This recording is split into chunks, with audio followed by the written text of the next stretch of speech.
انا فعلا بدات اصدق ان تيشيرت الاهلي مش اي حد يقدر عليه. محمد شريف لاعب كبير ومحترم وعارفين، لكن هو في الفترة الأخيرة ما كانش قادر يستحمل ضغوط ونقد الجماهير ليه.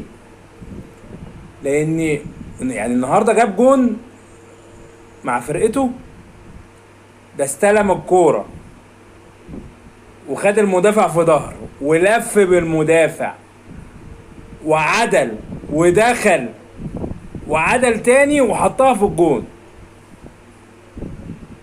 مفيش روقان احلى من كده.